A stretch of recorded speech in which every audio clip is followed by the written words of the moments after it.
Hi, I'm a soft skills trainer from the Department of Career Planning and Development, and today we are going to be talking about a topic cohesive devices.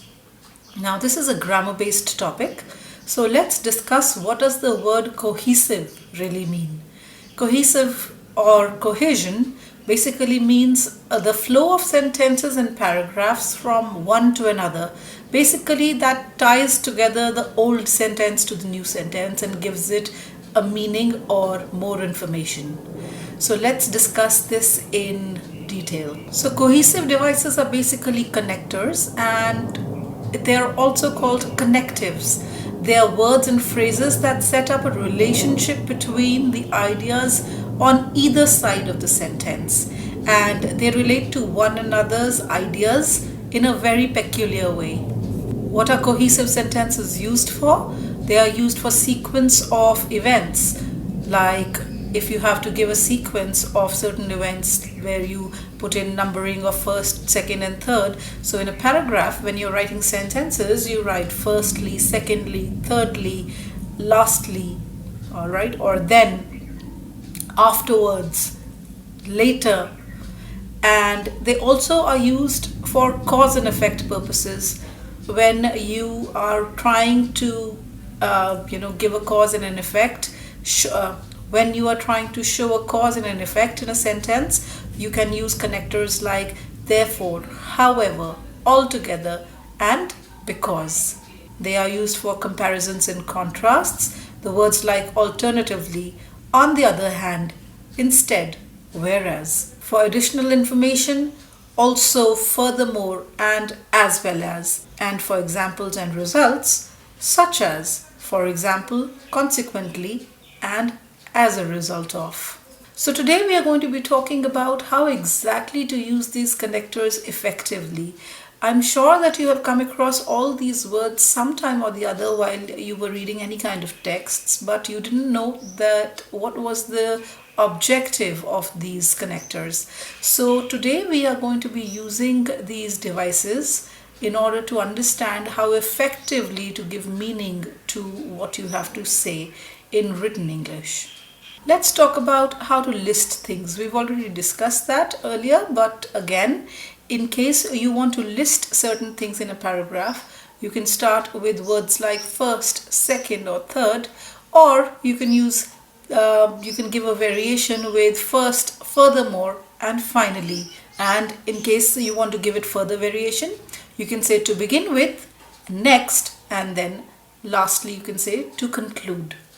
If you have to give examples, you can use connectors like for example, for instance, or namely, or in other words. For generalizing purposes, when you have to give a general idea while you're writing, you can, instead of writing generally, you can actually change it into different things in general, usually, in most cases. Now, if you have to reinforce something, as in if you have to give added information to a sentence or a text, you can use connectors like also, furthermore, besides, above all, or in addition to.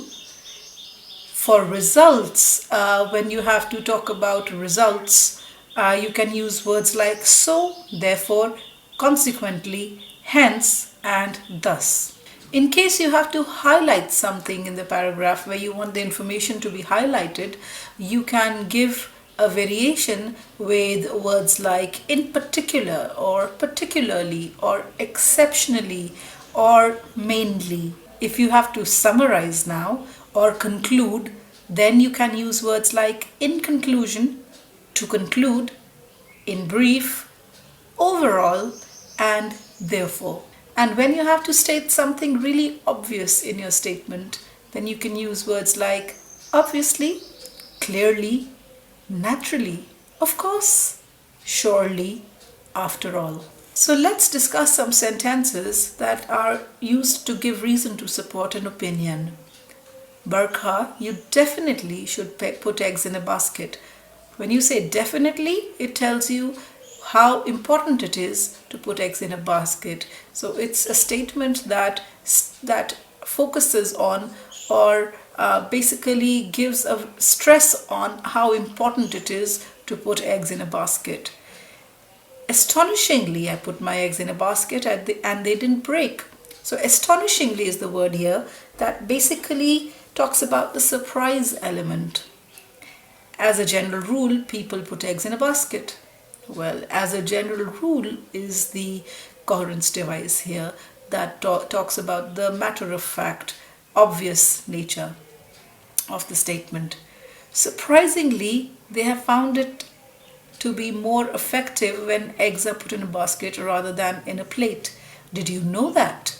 Now, this is an interrogative part of the sentence that talks about the surprise element again.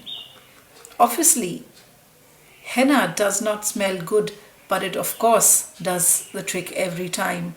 So, obviously is a matter of fact, and of course is again is a matter of fact connector.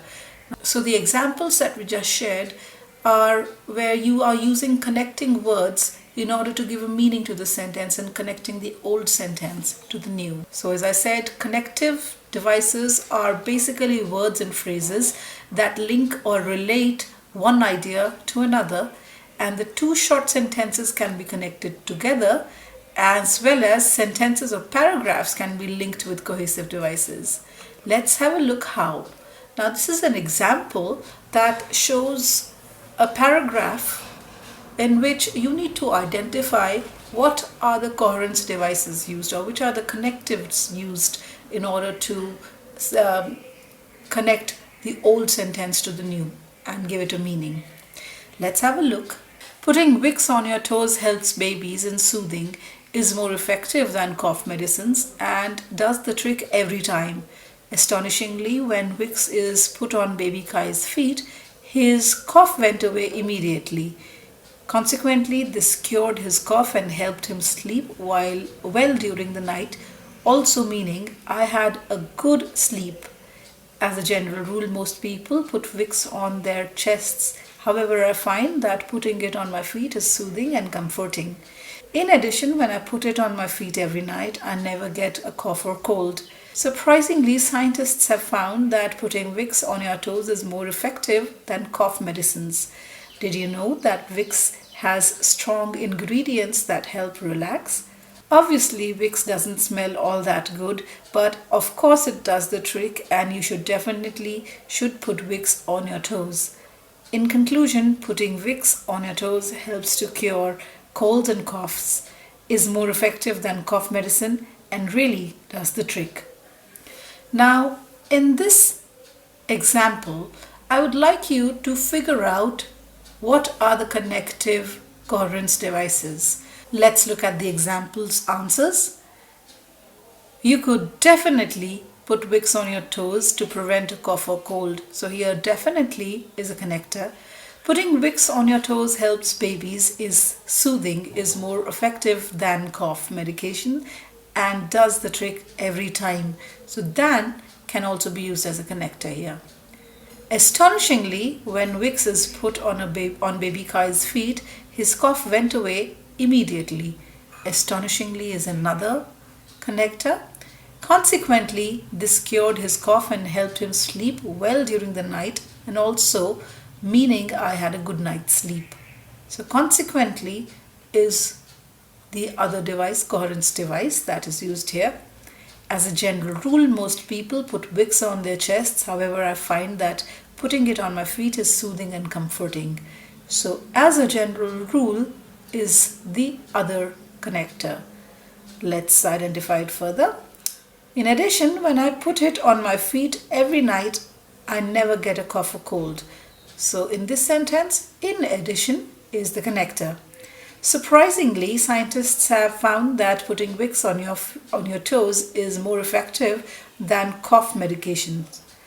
So surprisingly is the other connector here. Did you know that Vicks has strong ingredients that help you relax?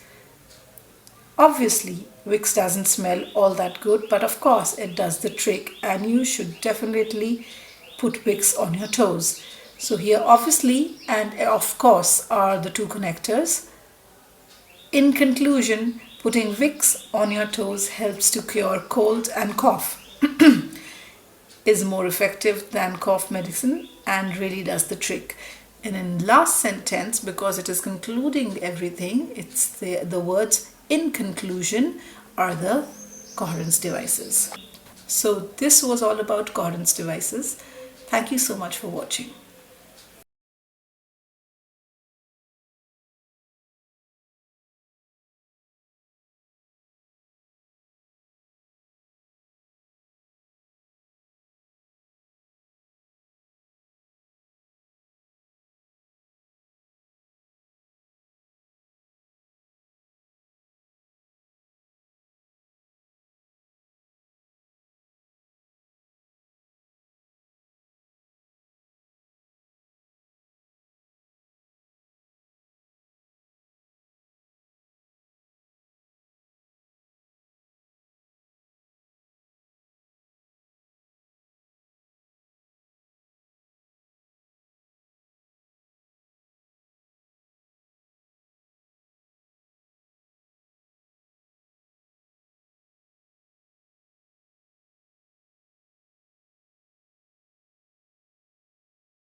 So these were so this was all about coherence devices. Thank you so much for watching.